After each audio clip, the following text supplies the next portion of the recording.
vamos a pasar a la conferencia del doctor Luis Huitrón. Muchísimas gracias por tu presencia. El título de la ponencia es La Mikve de Rotfe-Sedek, un primer lugar moderno para el baño ritual. Y voy a leer una semblanza de nuestro querido Luis.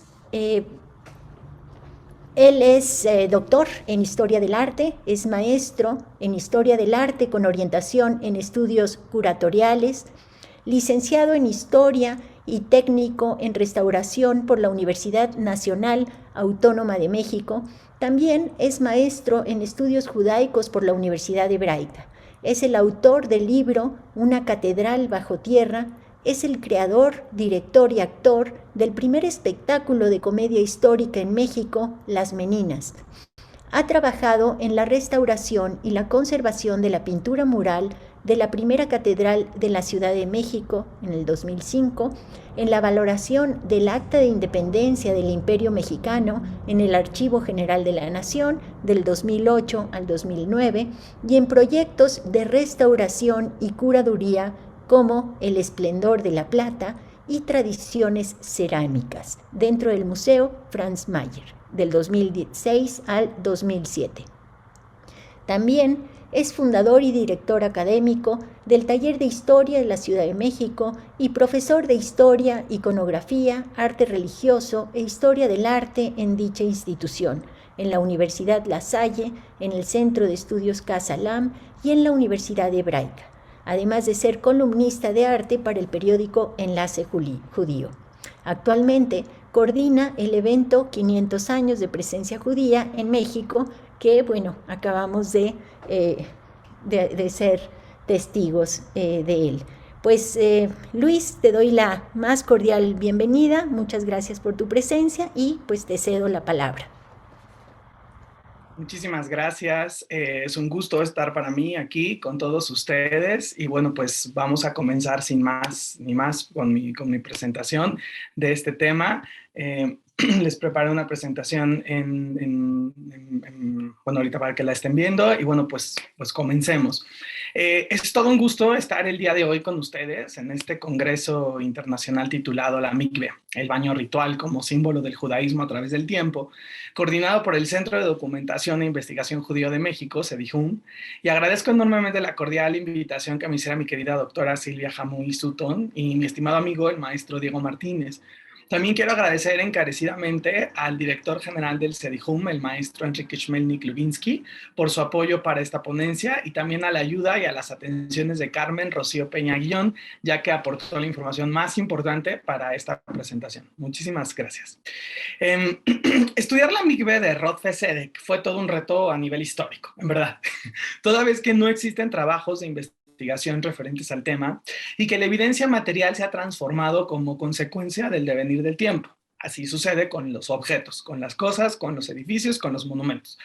Cuando el maestro Diego Martínez me invitó a este congreso, me dio la oportunidad de elegir entre las muchas mikvaot que existen dentro de nuestro acervo mexicano y sencillamente elegí la primera mikve registrada en el México moderno, la de Rotfe-Sedek, pero no tenía idea en la problemática que me estaba metiendo. Pero cada reto genera fascinación y este es el móvil de la creatividad y del interés. Dos fuerzas humanas necesarias para el motor de la humanidad en su devenir en el tiempo y en el espacio. Es así, queridos espectadores, compañeros académicos, que el día de hoy, a manera de marco temporal, hablaré brevemente de la comunidad judío-siria en México y de la situación de la capital hacia la década de los 30 del siglo XX para pasar a la historia del templo de Rotfe-Sedek y de esa manera entender de mejor manera la mikve desde su aspecto religioso, material y estructural. De lo general a lo particular, tocando tópicos en los que me especializo, es decir, en la historia del arte, la historia y la metodología de las técnicas constructivas. ¿Ok?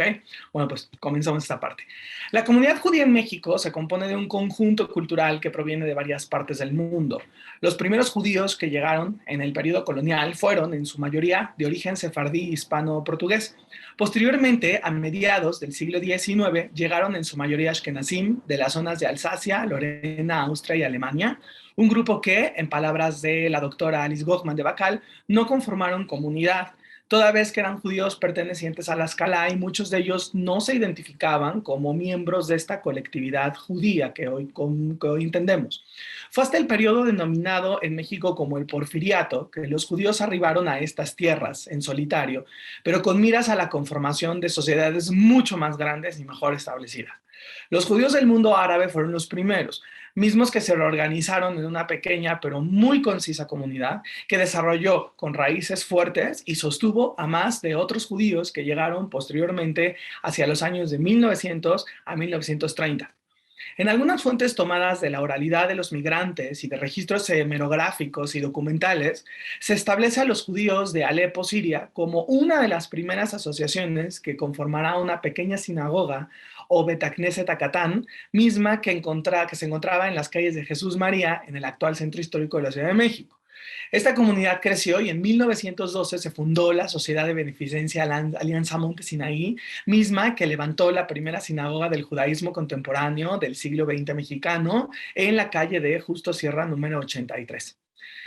El camino para construir no fue nada fácil, ya que se necesitaron muchísimas cosas por hacer.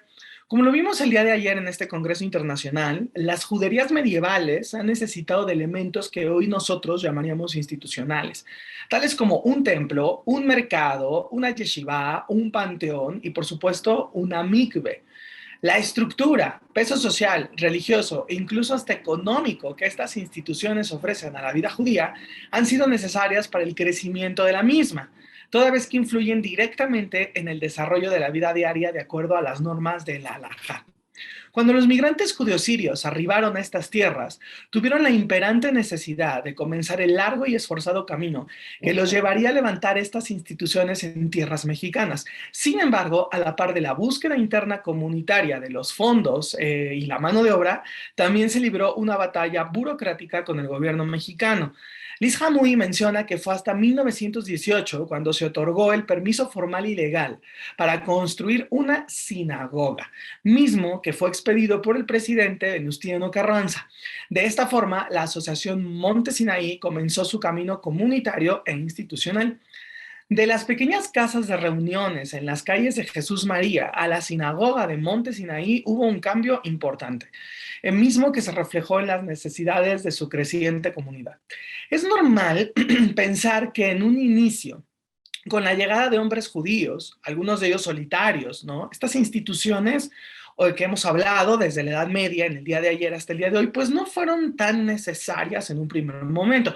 Sin embargo, con el arribo de mujeres, con el arribo de familias completas, ciertos elementos como carnicerías, escuelas y por supuesto baños rituales fueron imperantes para el crecimiento y el sostenimiento de la comunidad. Como lo han establecido varios investigadores, cumplir las mitzvot fue una tarea difícil en ciertas ocasiones. Con los casamientos de parejas jóvenes fue necesario el uso del baño ritual, mismo que se llevaba a cabo dentro de algunos baños públicos, como en el actual centro histórico, los que fueran de San Felipe Neri, o en las zonas de manantiales u ojos de agua, como los famosos baños del Peñón, allá por donde está el aeropuerto actualmente. La halajá, hasta donde se pueda, parece ser una constante dentro de una vida comunitaria en estos primeros años. Si reparamos en la complejidad de la construcción de un baño, con las características tan puntuales que los especialistas que me han precedido en estas ponencias de este congreso han mencionado y explicado, resulta bastante complejo pensar en la ubicación y en la infraestructura necesaria para construir una mikve, más en una ciudad que para 1920 aún tenía zonas pantanosas y de ciénegas y que también sufría de constantes inundaciones. Ahí nomás googleen unas fotografías de las inundaciones de México en 1920 y se van a sorprender. Lo anterior sin contemplar la difícil situación militarizada de nuestra capital y país durante las guerras de revolución, que se extendieron incluso, según algunos autores, hasta 1930. Estos aspectos seguramente no ofrecían una seguridad para dar a las comunidades judías ese siguiente paso. Dichas coordenadas históricas son las que plantean el marco conceptual para entender que la construcción de una mikve moderna pudo retrasarse por cuestiones políticas, materiales e incluso económicas. Mónica Uniquel refiere que tras casi 3 décadas de arduo trabajo, desarrollo y crecimiento social, se pudo transitar al inicio de una nueva etapa comunitaria, tal vez más tranquila, pero igual de precaria que en los años anteriores. La comunidad judeo-siria se reubicó en la colonia Roma, antiguo espacio de casonas solariegas y residencias que habían albergado alguna vez a la crema innata de la élite porfiriana entre glorietas, jardines y mansiones Art Nouveau, y que con la reestructuración del urbanismo, el sistema económico y social y el paso terrible a la Revolución Mexicana por encima de la gente, pues estas casonas se habían tornado en vecindades, mismas que ofrecían un lugar mejor para vivir a las nuevas familias de la creciente clase media. Las calles de Coahuila, Córdoba, San Luis Potosí, Zacatecas y por supuesto Álvaro Obregón se llenaron de una nueva vida judía con necesidades cada vez más imperantes como las de una carnicería kosher, lugares recreativos, salas de estudio y, por qué no, una sinagoga en forma, la de Rod Tzedek, y su necesaria mikve para el baño ritual. La fecha de construcción de la sinagoga de Rod Tzedek es difusa. Esto es lo que fue definitivamente el dato más difícil, ¿no? Para poder empezar este trabajo pues, de breve investigación y ofrecer un aporte, ¿no? Toda vez que la documentación referente a la edificación del templo se perdió, desgraciadamente, hacia la década de los 60s y de los 70s del siglo XX. Algunas fuentes sitúan la construcción de la inauguración de la sinagoga en 1931. Sin embargo, no establecen si fue el inicio o el fin de la creación del levantamiento de la erección. Eso es lo difícil en documentos antiguos, en documentos del pasado, en edificios particularmente, que no es lo mismo fundación que construcción, y ni mucho menos inauguración. Rod Tzedek, cuyo nombre significa buscadores de justicia, se convirtió en el centro de la vida judeo-siria, que crecería hacia 1938 para también fundar la Sociedad de Beneficencia Tzedakah Umarpé. Haim Giuseli establece que el Knis de Rod Tzedek se levantó gracias a los esfuerzos del rabino Mordejai Atiye, mismo que figura como una de las entidades fundacionales del templo en la memoria colectiva de algunos testimonios. Sin embargo, otras fuentes establecen que si bien el rabino Atiye fue importante para la fundación, sus viajes por Estados Unidos e Israel le impidieron estar presente en el proceso constructivo posterior y de creación y de levantamiento como hoy conocemos Rod Tzedek. Otras fuentes establecen el año de inauguración hacia 1932. No obstante, es posible que la construcción comenzara en 1929 y terminara en 1931, año en el que se inauguró para la comunidad según los testimonios orales recogidos. En un inicio comenzó con los primeros servicios que se centraban en el rezo y en las festividades. Posteriormente funcionó incluso como un Bet Midrash e incluso una especie de yeshiva en donde jóvenes y adultos tuvieron clases y una orientación en temas judaicos. Eso sin mencionar también el espacio y la capilla para la limpieza de los difuntos. La construcción de la sinagoga, conforme ya con un Bet Midrash, con un lugar para los difuntos, con un lugar de una unidad, una comunidad de organización de beneficencia y demás, pues fue construida de poquito en poquito con el esfuerzo de todos y con anécdotas muy interesantes, emotivas, que Uniquel recoge en su compendio titulado Sinagogas de México. Hubo donativos en especie, búsqueda de albañiles para la construcción e incluso un espacio de pavimento inconcluso para recordar la destrucción del Bet HaMikdash y la esperanza de su pronta recuperación y reconstrucción. Esas son algunas de estas historias, ¿no? Ahora bien, ¿qué pasa con la estética del templo y por ende la estética de la mikve?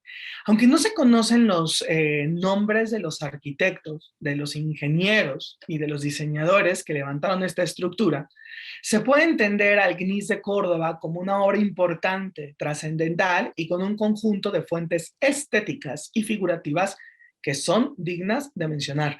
Se trata de un edificio conformado por una planta basilical, es decir, de 3 naves que se separan entre sí por 4 columnas. Dentro de la planta basilical se inscribe una cruz latina, es decir, el transepto es más pequeño que la nave principal. El templo se divide por 3 tramos y el ábside de cajón contiene el Aron HaKodesh. Estéticamente el templo ha sido relacionado en la historiografía con las formas de la Siria medieval o de la Siria judeo-antigua.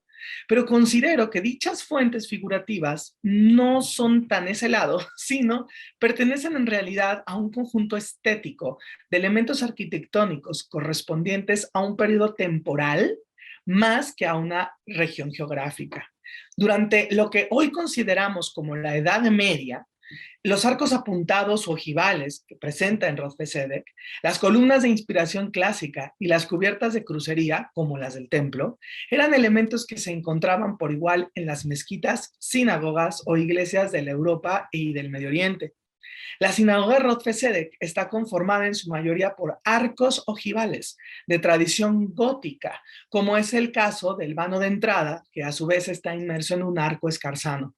La portada está flanqueada por dos ventanas, también de arco ojival, cuyo diseño vitral, como el que ven en sus pantallas, conforma una bífora o polífora o ventanas dobles o múltiples. El imafronte de la portada culmina con un enorme vitral en forma de Maguen David, inserto a su vez en una suerte de tímpano. Voy a pasar acá, por ejemplo, esta es la lectura, ¿no? La portada, el arco flanqueado pues, entre dos ventanas ojivales y este enorme, pues, estrella de David, Maguen David, que funciona también como si fuese un rosetón, ¿no? En esta variante de terminologías que ya transformadas. La estética del templo pertenece arquitectónicamente al grupo de los llamados revivals o inspiraciones antiguas como el neorrománico, neobarroco, neogótico, neocolonial, tan de moda en Europa y América a fines del siglo XIX y principios del siglo XX.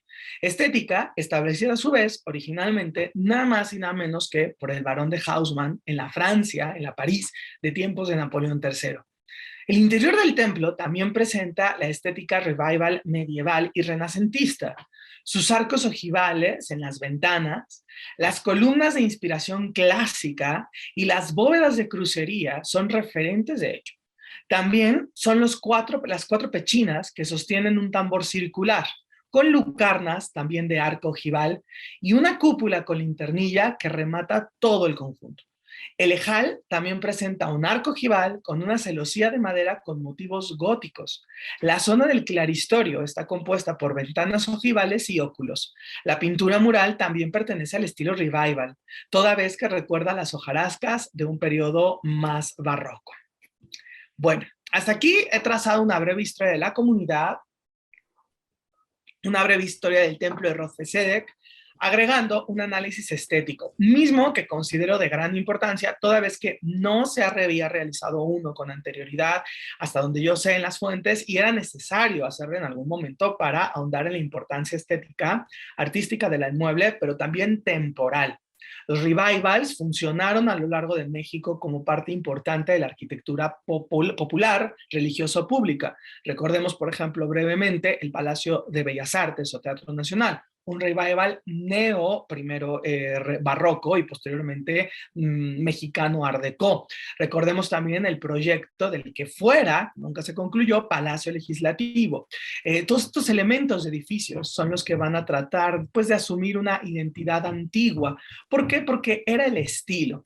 Ejemplos de revival también lo podemos encontrar en el Palacio del Parlamento de Londres con el Big Ben, que son neogóticos y de esa manera se sustenta un poco la tradición, los valores, ¿no? Y los conceptos morales y o religiosos de cada pueblo, de cada religión o de cada situación. Por esa razón es que considero que Rodfesedec se construye con esta identidad intelectual arquitectónica. Por desgracia, no conocemos los nombres de los arquitectos, pero seguramente estos fueron preparados y la verdad es que bien ilustrados y metidos en los conceptos del revival arquitectónico que vieron en formas góticas más medievales realmente, ¿no? Una inspiración probable en aquella tierra lejana que estaban dejando. Pero la década importante de construcción es que, no nos olvidemos de ello, seguimos en los 1930s, ¿ok? De 1930 a 1940 hubo un cambio en el discurso de la arquitectura, generándose entonces nada más y nada menos que el aparecimiento, el surgimiento de una escuela arquitectónica muy simplista, muy limitada, no en la mala palabra, sino en el mejor de los sentidos, muy minimalista, lo que llamaríamos nosotros en la historiografía como la Bauhaus, el funcionalismo mexicano o el arte modernista internacional arquitectónico, mismo al cual pertenece la mikve de Rodfezedek. Sin embargo, uno de los tesoros más importantes de Rodfezedek, además de sus pinturas murales y de sus vitrales y estructura, planta y hoy por hoy la construcción del Sedijum a un lado, ¿no? Es que uno de los tesoros que guarda en su centro más interno es la mikve. Al igual que con la sinagoga, la fecha de la erección del baño ritual no puede ser definida con precisión. Incluso dentro de las fuentes consultadas no aparece ninguna fecha propuesta.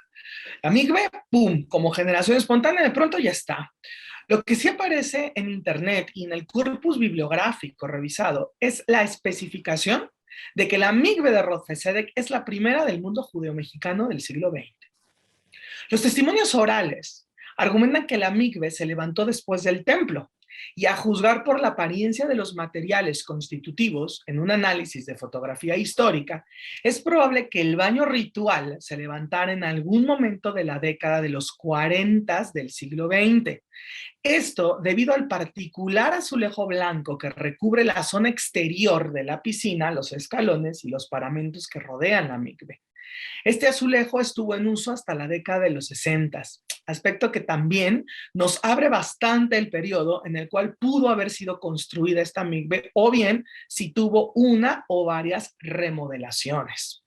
Otro problema más importante es que todo rastro del antiguo recubrimiento de azulejos desapareció cuando este fue retirado y cambiado por uno más nuevo hacia la segunda década del siglo XXI.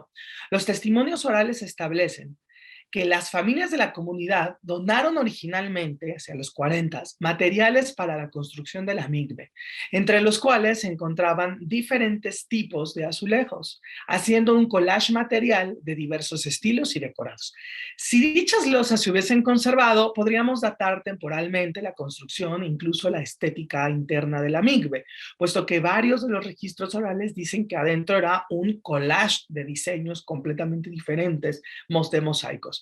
Por desgracia, no he encontrado más que 2 fotografías, la anterior y esta, que muestran el aspecto antiguo de la mikve, sin saber siquiera si estas imágenes corresponden a una primera etapa constructiva o bien a remodelaciones posteriores que pudo haber tenido.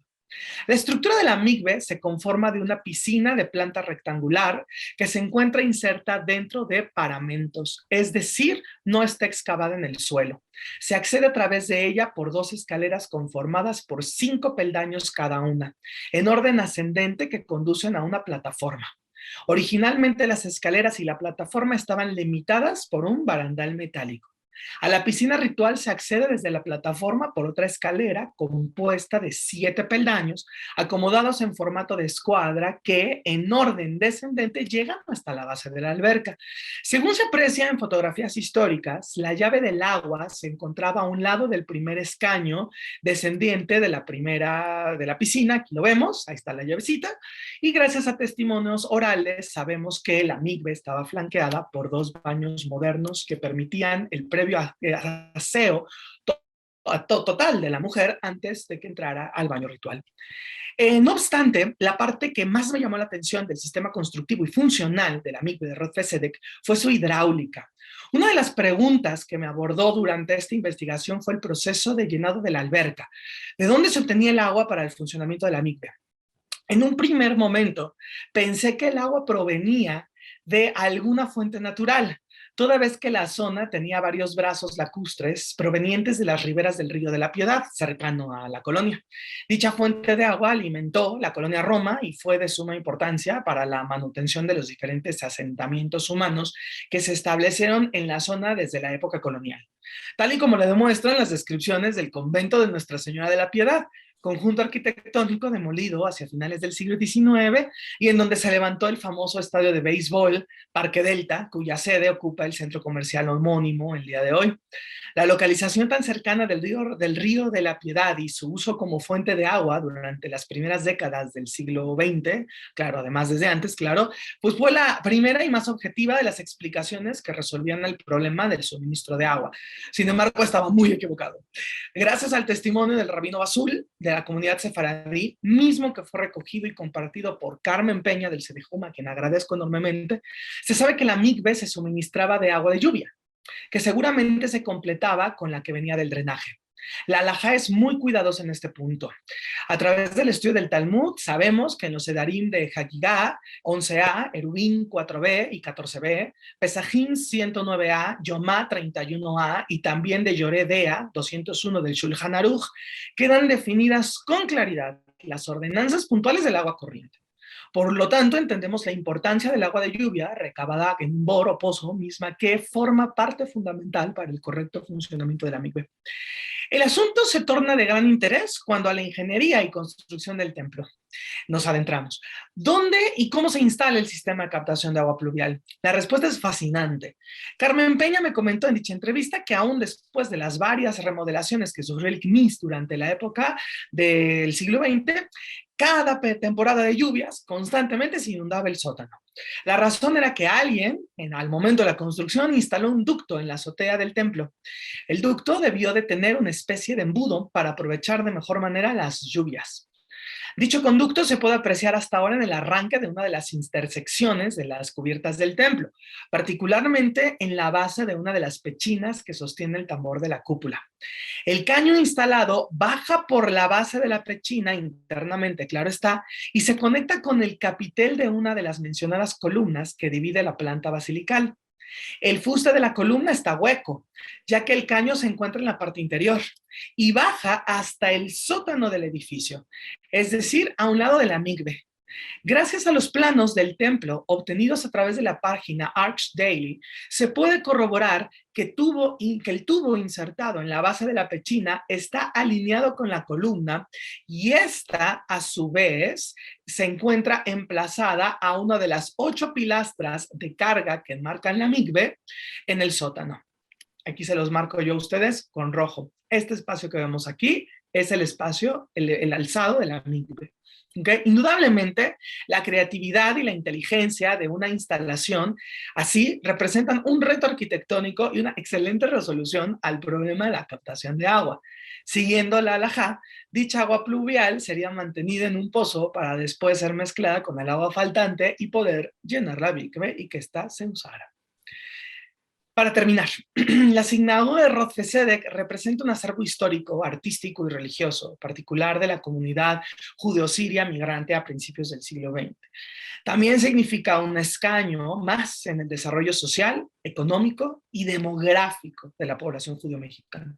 El día de hoy representa una sede de vital importancia, para el resguardo y la conservación de la memoria documental de las diferentes comunidades judeo-mexicanas contemporáneas y es parte emblemática del acervo arquitectónico capitalino de la colonia Roma. Sin embargo, representa también el lugar de la primera mikve moderna del siglo XX en nuestro país.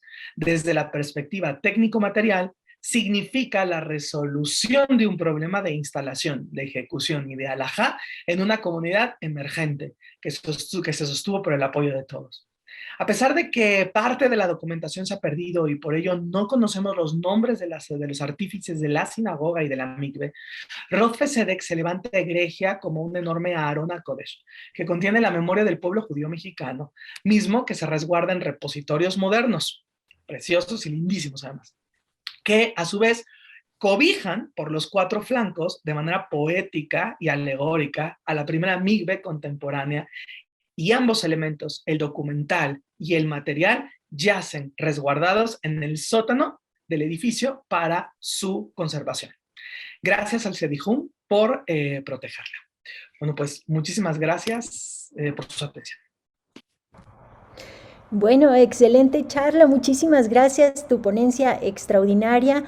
Muchas gracias, Luis, por todo este recorrido que abarcaste acerca de la creación de la colectividad siria en un principio, desde sus inicios, a cómo se establecieron, cómo se crearon estas instancias que institucionalizaron en cierto modo esta comunidad. También me pareció muy, muy interesante esta aportación de análisis estético que nos brindó todas las características del templo, que a mí en lo personal me reveló justo algo que estaba indagando, algo que me inquietaba, y es justamente esta afirmación que se venía acarreando de que era el templo una reproducción de una, digamos, construcción alepina, ¿no? Toda esta nueva mirada, toda esta investigación que nos estás proponiendo nos rompe con toda esa perspectiva que pues finalmente estaba planteando una falacia, ¿no? Entonces, bueno, te agradezco muchísimo, es una ponencia que no nada más se queda en la construcción, sino que también plantea a partir del espacio justamente toda una cosmovisión de la colectividad judía en México. Te agradezco muchísimo. Bueno, esto es justamente una felicitación de parte de los arquitectos Cherem para Luis Huitrón, es decir, ahora sí que ellos fueron los que reconstruyeron todo el templo y bueno, pues hicieron un trabajo muy meticuloso de restauración, justamente de las cúpulas, de todos los vitrales, toda la cuestión, bueno, los vitrales son los originales, pero sí justo de todas las imágenes y toda esta pintura que está en las bóvedas, ¿no? Entonces, bueno, te felicitan muchísimo. Pues una pregunta para Luis, después de tantas felicitaciones que tienes en las preguntas. ¿Qué diferencia, Luis, hay en el diseño de esta migbe a otras actuales, sabiendo que tiene medidas exactas, que está estipulada su construcción de manera muy meticulosa? ¿En qué cambia, en cierto modo, esta, digamos, este espacio que de pronto vemos en la actualidad que hay muchísimas, ¿no? Hay muchas formas pues de presentarlas, ¿no? ¿Qué opinas? Yo pienso que el espacio, ¿no?, es el que define como las características físicas del lugar, y particularmente para responder esta pregunta así de qué es lo que cambia, bueno, yo creo que cambia desde el lugar donde está y las columnas que rodeaban la migbe, porque son columnas de carga, columnas que soportan la estructura de arriba, ¿no? Y además la migbe está diseñada directamente, ¿no? Está ligada directamente su ubicación y todo a la columna por donde entra este caño, que es la que la surte, ¿no? Este ducto. Pero algo muy particular de esta migbe, que aparece en todas las fotografías, incluso todavía el día de hoy se puede observar y ver esa parte, es lo bajito del techo, ¿no? O sea, al estar en el sótano, ¿no? Es un elemento que se tiene que acomodar. La arquitectura es, a veces, la mayoría de las veces es el símbolo de poder, pero también a veces obviamos o dejamos de lado que la arquitectura también se tiene que adaptar a las condiciones del sitio. Entonces, pues en algún momento a mí me llamó mucho la atención ver que les pareció a los constructores más fácil construir la piscina hacia arriba que excavarla hacia abajo, ¿no? Aunque el techo estaba alto, estaba bajito. Y bueno, uno es alto, pero no es que eso, este techo está muy bajo, de todas maneras, ¿no? Entonces, esa es como la parte que a mí más me llama la atención, de cómo en un ambiente tan limitado se puede encontrar la forma, el lugar, y además la estructura y el sistema para hacerla funcionar por medio del ducto. Entonces creo que eso sería lo más significativo de esta migbe, que además, a manera de cierre, el hecho de que se haya restaurado y se haya mantenido con esas mismas alturas también es un referente, porque o sea, se mantiene todavía esta esencia de la migbe original, de cómo es chaparrita en esta parte de la plataforma. Eso sería, desde mi punto de vista técnico material, ¿no? Lo que diferencia significativamente a esta migbe de todas las. Sí, es muy interesante porque, digo, lógicamente tendría que haber sido excavada esta micve, ¿no? Justamente por este lugar donde se planeó desde el principio o fue después. Esa es una gran pregunta. Sí, yo pienso que se fue después, porque está inserta en un lugar, ¿no? O sea, la migbe reacciona más bien, la migbe responde a las características arquitectónicas del lugar y no las características arquitectónicas del lugar a la migbe. Pienso que tal Ujú. vez pudo haber sido esto porque al momento de excavar, lo sabemos aquí, ¿no? Te encuentras con los mantos freáticos. Y si te encuentras con los mantos freáticos, ya hay un problemón, y más un problemón religioso. Si se te llega a filtrar agua que está estancada, agua que está por debajo del subsuelo, no. Por esa razón pienso que mejor se opta a esta decisión de construirla para arriba. No nos vamos a meter con la parte de abajo. Ya, el desagüe que sea otra cosa, pero no podemos permitir que la migbe tenga pues algún elemento que ponga en riesgo lo alágico del.